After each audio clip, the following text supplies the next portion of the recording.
What if you were destined for greatness, but you just wanted to live a normal life? Hi everyone, and welcome to Tea with Amy.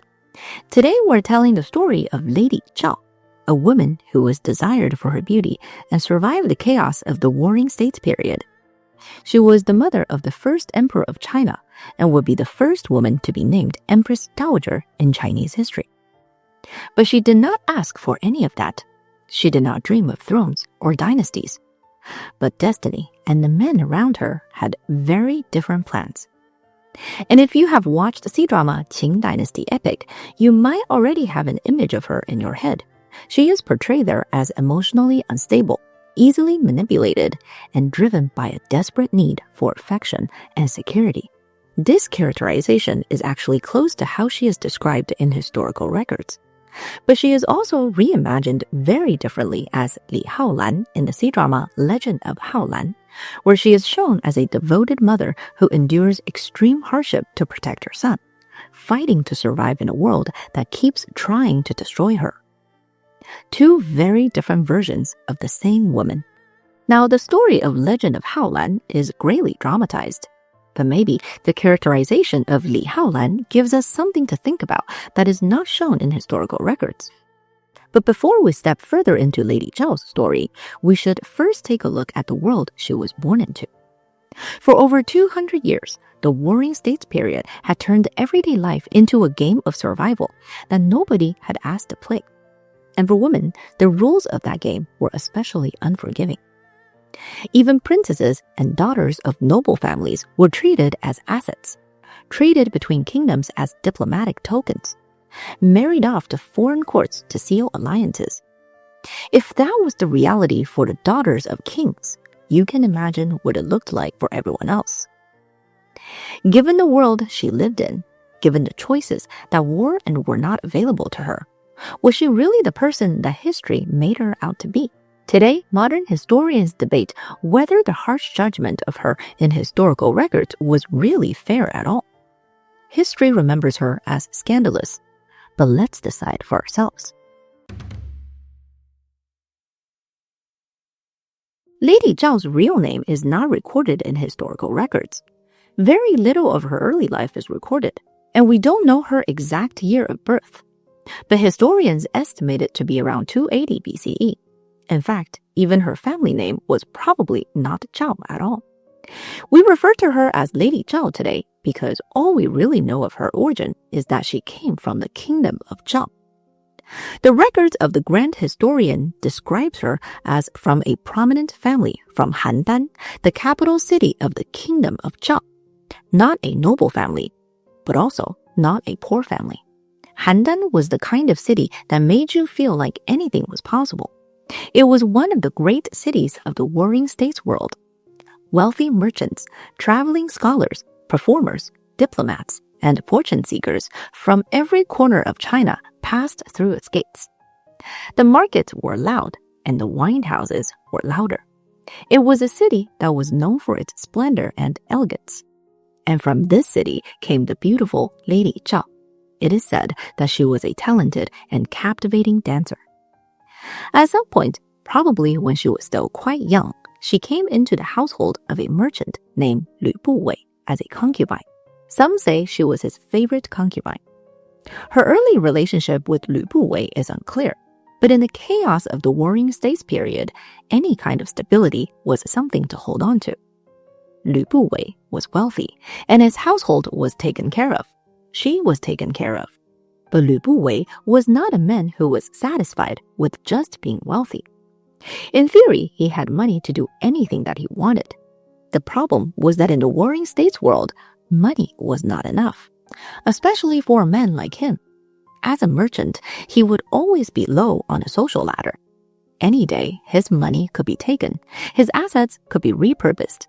A shift in the political wind could wipe out everything he had built. What he needed was something a merchant wasn't supposed to have.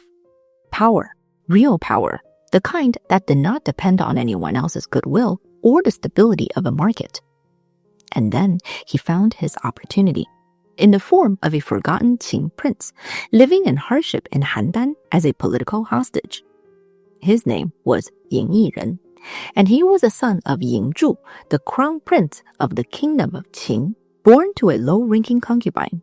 He was sent to Zhao as part of a diplomatic exchange, and he had no allies, no prospects, and no real future that anyone could see.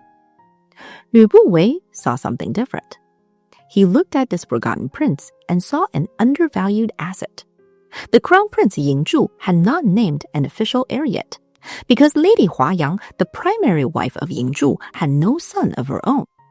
Was there something he could do here to help the prince become the successor to the crown prince of Qin, to become the next king of Qin? Then he would be in the debt of a king. Imagine the power that he could wield then. And so Lü Buwei befriended Ying Yiren, and they met constantly. Lü Buwei shared with Ying Yiren his own experience of the world, not the rituals and politics of the court, but something more practical, how the world actually worked, how leverage operated, how favor was built and spent, how a man with nothing could position himself as someone worth betting on. And one day, Ying Yiren came to Lü Buwei's household and saw her. He saw Lady Zhao. She was dancing, and she was beautiful, the most beautiful woman he had ever seen. He could not look away. He asked Lü Buwei who she was. Nobody important, Lü Buwei said. Just a woman in my household. And then Ying Yiren asked a question that would become a turning point in Chinese history. He asked if he could have her. Lü Buwei hesitated. Did he love her? We don't know about that. But she was his favorite concubine. But he was, above all else, a man who thought clearly about what things were worth and what they could buy. He thought about his life, about what he wanted. He thought about the prince sitting across from him, the prince who was supposed to become his path to power. And he thought about the fact that in this world, a beautiful woman in a wealthy man's household was never truly safe. Another man with more power could always take her anyway. And if he gave her to Ying Yiren willingly, at least he would have leverage. At least the debt would be his to collect. Ying Yiren promised that he would treat her well, and that he would forever be in Lü Buwei's debt. So Lü Buwei let her go. He sent Lady Zhao to Ying Yiren's household, and she became his wife. Lady Zhao did not have a say in the matter. In those times, a woman was rarely consulted about where she would go or who she would belong to. She was a woman in a man's household, and she went where she was sent. One day she was Lü Buwei's concubine, and the next she was with a prince from another kingdom. Maybe she would find love with Ying Yiren. But did that even matter? It's not like love can shelter you from the elements or be eaten as sustenance. But maybe just being desired was enough. At least she still had somewhere to be. What we do know is that Ying Yiren favored her greatly, and she soon gave birth to a son. But then her story gets murky. Some interpretations of the records of the grand historian argue that Lady Zhao was already pregnant before she was given to Ying Yiren. Other later rumors even claim that the crown prince Dan of the kingdom of Yan was close friends to Lü Buwei and Ying Yiren, and visited Lady Zhao frequently. These are claims that leave us with a question still debated even today. Who was this son's real father? But for every reason that mattered to the men involved, the child had to be Ying Yiren's son. And so, in 259 BCE, he was born, Ying Zhen, son of Ying Yiren, prince of Qin.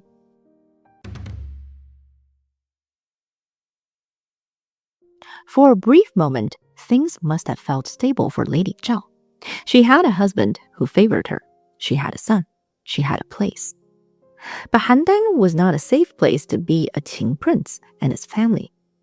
Just a few years before Ying Zhen was born, the Qin general Bai Qi had crushed the Zhao army at the Battle of Changping. 400,000 Zhao soldiers had surrendered and then been buried alive. There was not a family in the city that had not lost someone. There was not a street that did not carry that grief quietly beneath its surface. And now, the Qin army was coming back. In 257 BCE, when Yingzhen was just 2 years old, the Qin army besieged Handan directly. The people of Zhao wanted Ying Yiren dead. Lü Buwei, who had too much invested to let his asset be destroyed, moved quickly. He bribed the city guards with 600 gold pieces and got Ying Yiren out of the city under cover of darkness. He left without his wife. He left without his son. Lady Zhao was able to hide because her family still had enough standing in Handan to provide cover. It was years of struggle to survive. Not bravery, not luck. Just the fact that she had been born in the city and her family still had enough connections to keep officials and soldiers from looking too closely at one particular household. But hiding is not the same as safe. Hiding with a small child in a city full of people who had every reason to hate everything her son represented was dangerous. What to say, where to go, how to move through the streets without drawing the wrong kind of attention from the wrong people, how to keep a young child quiet when quiet was the only thing standing between them and someone deciding to report them. This was an exhausting time for her. How exhausting it was to be alone. How frightening it was to be alone. What could she tell her son about why they were hiding? What could she say when he asked where his father was? Or why the other children would not play with him? This was not how it was supposed to be. She was supposed to marry into a man's household, and that man would take care of everything. She wanted to belong somewhere. She wanted someone to stay for her. Whatever Lady Zhao felt about that, she did not have the luxury of dwelling on it. She had a child to keep alive, and that was what she did. Day after day, in whatever safe space her family could provide. Lady Zhao and her son kept their heads down, but their neighbors and their children knew that he was half Qin. They might not have known exactly who he was, but they knew that he was the enemy. By the time Yingzhen was 4 or 5 years old, he was already learning things that most children never have to learn, and he learned a very different lesson from his mother.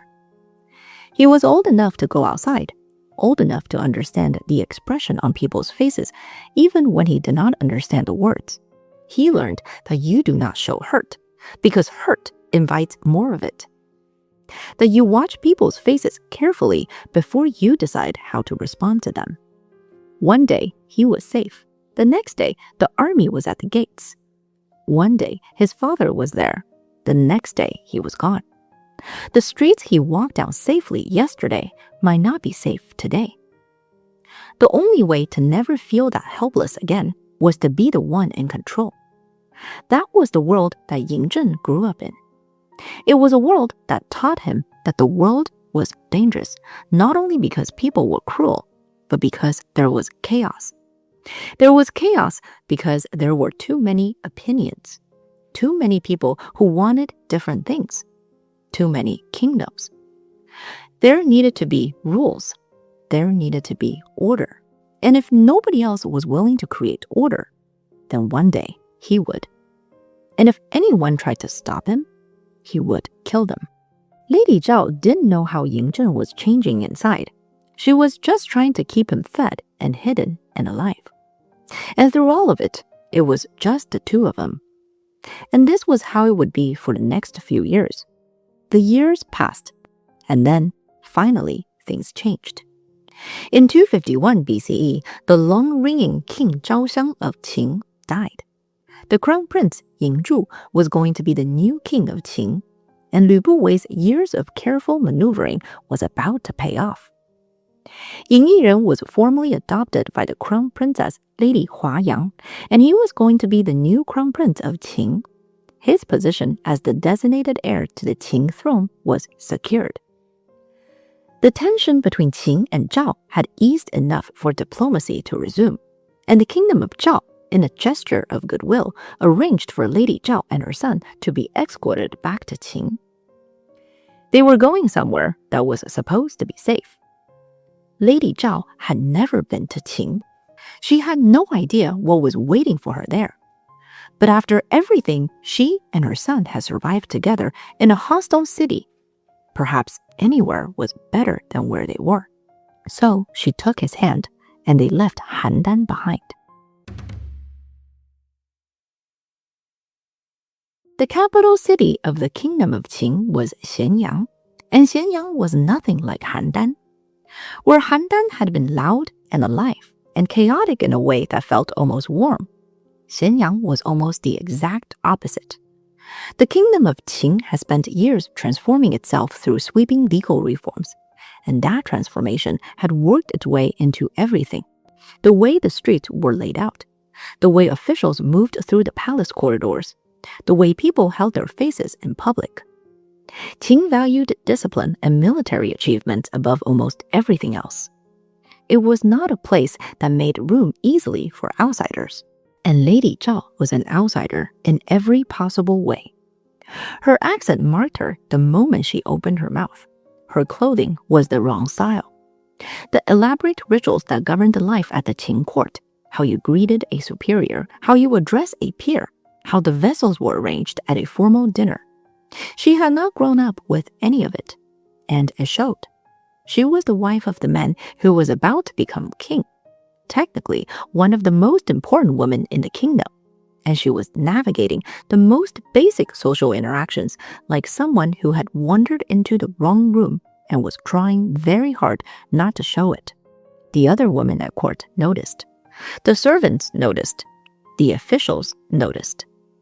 In a court where bloodline and faction and long-established alliance meant everything, Lady Zhao arrived with none of those things.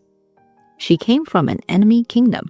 Her background was uncertain, and her son, the boy who had grown up in the backstreets of Handan, had none of the polish of a prince raised in a proper court.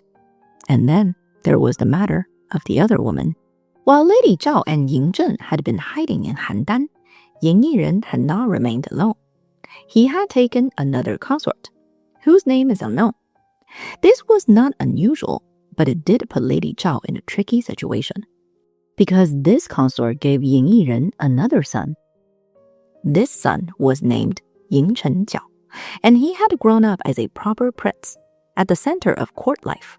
He was surrounded by servants. He was well-fed, well-loved, and completely at home in the world that Ying Zhen was only now seeing for the first time. When Lady Zhao and her son arrived in 251 BCE, it was the first time the two half-brothers had ever met. For Ying Chenjiao's entire life so far, he might as well have been Ying Yiren's only son, and all of a sudden, he wasn't. The situation was a little messy, but it wasn't anything that Lady Zhao and her son couldn't handle. Lady Zhao was still Ying Yiren's primary wife, and she immediately took back the favor and attention that Ying Chenjiao's mother had been enjoying. Some say it was because of Ying Yiren's guilt for leaving her behind in Handan. Some say that it was because Ying Yiren really did love her. Whatever the reason, she wasn't cast aside. She got the favor and respect that she deserved as Ying Yiren's wife. Lady Zhao had been through much worse than court politics, and with Lü Buwei's help, quickly found her footing in this new world. She watched. She learned the rituals she had missed. She figured out who mattered and how they needed to be addressed. She adapted the way she had always adapted, because adapting was what had kept her and her son alive. And her now 8-year-old son had been fighting to survive his entire life. Ying Zhen may not have had the bearing and manners of a proper prince, but he wasn't going to let a spoiled younger half-brother push him around. And then things moved very fast, in the way that things in this period always seem to. The crown prince Ying Zhu took the throne and died just 3 days later. Lady Huayang became queen, and then Queen Dowager. Ying Yiren became the new king and would be known as King Zhuangxiang. Lü Buwei finally got what he wanted and was named chancellor of the Qin court. And Lady Zhao became the new queen of Qin, with her son as the new crown prince. For a moment, it must have felt like everything Lady Zhao had endured had finally added up to something real. It would be a few years of stability for her. She was the queen now, but she was still new to the court of Qin, with no friends, no enemies, and no real power. At least she was safe now. She was taken care of. And who doesn't like being queen? But unfortunately, it would not last. Her husband, King Zhongxiang, reigned for only 3 years and would suddenly pass away in 247 BCE. And Lady Zhao, who had barely finished learning how to be a queen, was now a widow. In 246 BCE, the now 13-year-old Ying Zhen became king of Qin, and Lady Zhao became the Queen Dowager. Ying Zhen was too young to rule by himself, so Queen Dowager Zhao was expected to help by presiding over court affairs, with guidance from the chancellor Lü Buwei. The beautiful dancer from Handan was now one of the most powerful women in the most powerful kingdom in China. She was at the very top of the world. But was this really what she wanted? She was a Queen Dowager, but she wasn't a princess from an imperial family. She wasn't even from a noble family. It was nice to be queen, but what does she know about governing a kingdom, let alone the most powerful kingdom of the warring states?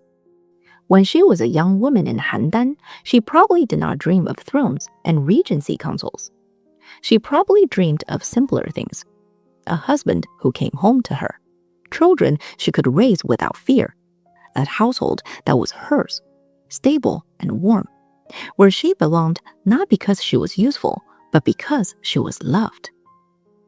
Instead, she had a crown, a court full of strangers, a son who was growing up faster than she could follow, and an empty room at the end of the day. Everything she had actually wanted had just fallen apart, and she was lonely.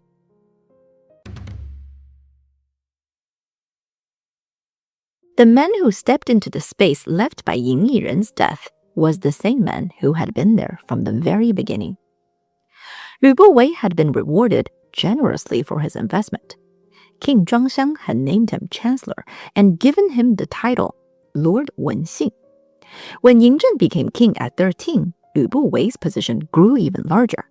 He was given the honorific Zhongfu title, a special godfather title that placed him above almost everyone else in the kingdom. Lü Buwei finally had the power he always wanted, but he wasn't fully in charge.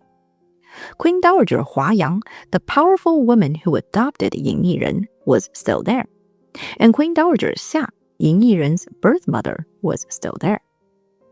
But as far as the day-to-day operations of the court went, Lü Buwei was the person governing Qin, while the young king grew into the role.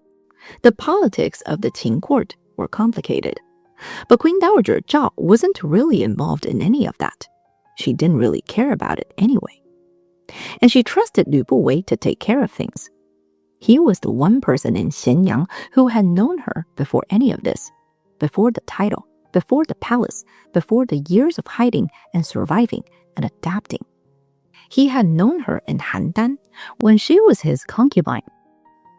And then Queen Dowager Zhao resumed an intimate relationship with Lü Buwei.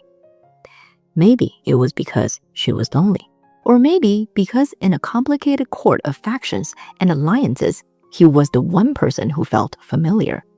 She was lonely, and he was familiar. In the loneliness of that enormous palace, familiar could have felt very close to safe. Was it love? Probably not. At least not in a way she wanted it to be. But it was good enough. For Lü Buwei, maybe it was because he wanted to strengthen his position at court. Lü Buwei was always a man of calculation. He had built his entire career on knowing the value of things and the right moment to act on that value. But this affair had a problem. And that problem was that the boy on the throne was growing up. Ying Zhen was 13 when he became king, then 14, then 15. He had come to Xianyang carrying everything he had learned in Handan: how to watch without being watched, how to read a room, and how to wait. He watched the partnership between his mother and Lü Buwei. He watched the way the chancellor spoke to his mother and the way she looked at him. Why was she supporting Lü Buwei? to go so far as to literally be in bed together. He was the king. Wasn't his mother supposed to be supporting him? He didn't understand, but his anger grew and his frustration grew, and he stored everything away, the way he had always stored things away in Handan. And he waited. Queen Dowager Zhao didn't understand either. She thought she was helping. Lü Buwei kept the court running smoothly after all. It's not like Lü Buwei was going to be king. Did it really matter who was running the court? Of course her son was the king, but she didn't know how to help the king, so let Lü Buwei do it. But Lü Buwei understood. He saw what was building within a young king. He was a man who had built his fortune on reading situations before they became crisis. And the situation he was reading now was a young king who was getting sharper and more dangerous every year, who was storing away observations that would one day become accusations. The relationship that had provided some comfort in the early years of the regency had become a liability. He needed to find a way out. He was settled into his role as chancellor now, and he didn't need to maintain his intimate relationship with Queen Dowager Zhao anymore. But Queen Dowager Zhao wouldn't let him go. Her loneliness had turned into something that was better described as lust. She kept asking for him more and more. And then Lü Buwei heard about a man who was said to be greatly endowed.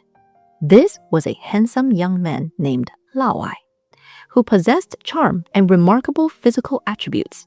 It was said that he could turn a wheel with how big and firm he was. And they weren't talking about his arms or legs. Lü Buwei spread stories of this man in the palace. He wanted to make sure that Queen Dowager Zhao heard of him. And just as Lü Buwei had planned, Queen Dowager Zhao heard of this and wished to have him for her private use. Through bribed officials, Lao Ai was disguised as a eunuch and introduced into Queen Dowager Zhao's household as a palace servant, and Queen Dowager Zhao fell for Lao Ai. She fell for him completely. He whispered sweet things into her ear. He asked about her feelings. He helped her with things around her palace. Little things, important things. He brought her gifts. He remembered what she liked. Did he mean any of it? It didn't matter. His performance was everything that she had always wanted. And she loved him greatly. She gave him titles. She gave him wealth. She gave him authority over her household. So much so that matters large and small were decided by him. She even arranged for him to be named as Lord Changxing, with real lands and real power. And when she discovered she was pregnant, she made a decision that would change everything. She relocated from Xianyang to the old capital city of Yong to the west. She claimed that she wasn't comfortable in the palace and wanted a change of scenery. And she brought Lao Ai with her. And then, in Yong, away from the cold eyes of the Xianyang court, Queen Dowager Zhao built a new life. A secret life. She had her household. She had Lao Ai. And she had 2 sons with the man she loved. For the first time, her life belonged to her. But Queen Dowager Zhao's good times could not last. Back in Xianyang, King Yingzhen was not a boy anymore. By 238 BCE, he was 21 years old. He had spent years watching Lü Buwei run the kingdom in his name. He had watched officials look past him to the chancellor. He had watched power move through channels that did not always run through him. He had stored all of it away, patient and quiet, the way he had learned to store things away in Handan. And then he heard about Yong, and he heard about Lao Ai. In the 9th year of the first emperor, someone reported that Lao Ai was not actually a eunuch, that he frequently engaged in private illicit relationships with the Queen Dowager, and that they had 2 sons whom they kept hidden, that he had plotted with the Queen Dowager, saying, "If the king should die, we shall set up our son as his successor." Queen Dowager Zhao didn't mean that she was going to kill the king. Yingzhen was her son too, after all. She just meant that in case of an accident. But how was Yingzhen supposed to take it? He heard about the titles and the wealth and authority that had been handed to a man who had entered the palace through fraud. He heard about how Lao Ai was involving himself in state affairs for his own benefit. And then he heard about what Lao Ai had been saying about himself in moments of drunken arrogance. That he had been bragging that he was the king's foster father. Yingzhen was enraged. But it was almost time for his coming-of-age ceremony. He was about to formally take over the full powers of Qin. This little problem of Lao Ai could wait. The coming-of-age ceremonies of the Qin royal family was to take place in the city of Yong. It was where their ancestral temples were. And coincidentally, it was where Lao Ai was. He could take care of both things at once. But Lao Ai had heard. He knew that Yingzhen knew. And he knew that the king would charge him with the highest possible crime. He was definitely going to die. He was told to run, but where could he go? And so he made a dangerous decision. He had to get rid of the king before the king could get rid of him. He forged the Queen Dowager's seal to mobilize soldiers and launched an armed coup attacking the palace where the king was staying. But King Yingzhen was prepared. His own forces were already in place, and Lao Ai's rebellion was quickly suppressed. Lao Ai was captured and executed by Che Lian, pulled apart by 5 horses. His entire family and clan were exterminated, and his supporters were sent into exile. And the 2 small boys, the sons that Queen Dowager Zhao had built her secret life in Yong around, were killed. Then Yingzhen turned to his mother. The betrayal that he felt at that moment was personal. She was the one person that he thought was on his side, the one person that he thought he could trust. He was already bitter that she didn't help him to consolidate power. He was already embarrassed by her disgraceful scandal. But now she was involved in a conspiracy to kill him? If even his own mother was trying to kill him, who else could he trust in this world? Queen Dowager Zhao was removed from power and confined to her palace. The king of Qin ordered that anyone who dared to speak on behalf of the Queen Dowager would be executed, and that their bodies would be piled up at the palace gates as a warning. But to imprison your own mother was extremely inappropriate. It was both unfilial and politically disastrous. Many officials urged him to bring her back. 27 officials died before they stopped trying. And King Yingzhen wasn't done. He went after Lü Buwei next. He was angry that Lü Buwei had allowed this terrible scandal to happen, and he criticized the power that Lü Buwei held. What merit have you shown, Qin, that Qin has granted you a noble title with 100,000 households? What kinship do you have with Qin that you are called godfather? Lü Buwei was stripped of his titles the following year and sent into exile. Lü Buwei understood his end. He drank poison and ended it himself. We can only imagine how Queen Dowager Zhao must have felt. Lü Buwei had treated her as a commodity with a certain value. Ying Yiren had treated her well enough, but she didn't get the love that she desired from him. And Lao Ai, the man she had loved most, definitely only used her for power and left her holding every consequence of his failure. They were all gone now. And her 2 small boys were gone. The life she had built in Yong, the closest thing to ordinary happiness she had ever known, was gone. Were her 2 young sons wrong? Maybe not directly, but Lao Ai tried to use them to replace the king. Was she wrong? Her affair was shameful, but what was she supposed to do? She just wanted to be in a loving relationship. She never asked to be Queen Dowager. And now, in her confinement, Queen Dowager Zhao was alone again. King Yingzhen was furious at his mother, and he had every reason to be. But about a year after Queen Dowager's confinement, in 237 BCE, a brave official decided to try again. The official Mao Jiao came to King Yingzhen and said what 27 men had already died for saying. Qin is currently engaged in the conquest of the world. Yet your majesty has gained a reputation for exiling the queen mother. I fear that when the feudal lords hear of this, they will turn against Qin. And this time, the king listened. Maybe it was because he had calmed down. Maybe it was because he had time to think about his relationship with his mother. She was the Queen Dowager who had not supported him when he was a young king. She was the mother who brought shame to him through her scandal when he was trying to consolidate power. She was the traitor who had plotted with another to replace him after his death.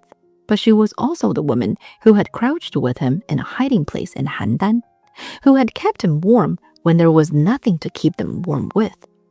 She had held on to him and kept them alive, year after year. Yingzhen personally led a convoy to bring his mother back to Xianyang. He restored Queen Dowager Zhao to the Ganquan Palace. Her confinement was over, but she was back in a different kind of prison. She was still alone, and she would be alone for many more years. In the meantime, King Yingzhen was building an empire. He took out his frustration, the anger, the helplessness, and the oppression that he had felt his entire life on the kingdoms around him. One by one, the kingdoms were conquered. And when his armies marched on the kingdom of Zhao in 228 BCE, Yingzhen went with them. He walked back into Handan, the city where he had been born, the city where he had spent his earliest years hiding in the shadows with his mother, learning how to survive in a world that did not want them there. And it is said that all those who had feud with his mother's family during his time living in Zhao were buried alive. He remembered after everything. He walked back into the city where she had kept him alive, and he settled every score from all those years ago in her name. He was telling his mother how much she meant to him in the only way he knew how to. Maybe it wasn't exactly what she would have wanted, but it was a certain kind of closure. Later that year, Queen Dowager Zhao passed away. She was buried together with her husband, Ying Yiren, the king Zhuangxiang. Maybe she could find the companionship that she desperately wanted in life, finally in death. 7 years later, in 221 BCE, King Yingzhen completed his unification of China and declared himself Qin Shi Huang, the first emperor. His mother didn't see it happen. It probably wouldn't have mattered to her all that much. But it couldn't have happened without her.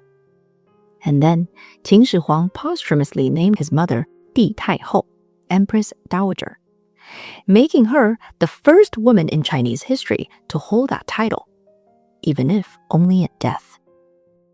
There is a version of Lady Zhao's story that history has been telling for 2,000 years. In that version, she is a cautionary tale, a woman of uncertain origins who rose through luck and beauty, who is remembered for shameful scandal and moral failure, and who brought chaos to the greatest kingdom of her time. The historians who wrote that version of her story used words like lust, immoral, and depravity. They used her life as an example of what happened when a woman steps outside the boundaries her world has drawn for her. Maybe she was lustful. Maybe she was immoral. Maybe she was depraved. But also maybe she was just lashing out at the rules of the world that were forced upon her. Some modern historians even think that the affair with Lao Ai was heavily exaggerated, or maybe partly made up. Today, there is another version of the story, and I think this version is closer to the truth. What if she was just a normal woman who got caught up in the political games of others? She was born in the wrong time, in the wrong place, and she met the wrong men. If her life had been quieter, if she had met someone with no ambition and no agenda, someone who simply loved her back and needed nothing from her except her company, I think she would have been perfectly content. A small life, a real love. That was probably all she ever actually wanted. But in the end, she had no control over any important moment of her life. And every decision she did try to make was met with criticism and despair. Maybe she wasn't the best mother, and maybe she wasn't the mother that Yin Zhen wanted. But she probably did the best that she could. I mean, her son did become the first emperor of China after all. We do not know her real name, but we know her story. What do you think about the life of Lady Zhao? Let me know in the comments. If you enjoyed today's topic, don't forget to like and subscribe. Thanks again for watching, and I'll see you in the next one. Stay curious, stay magical.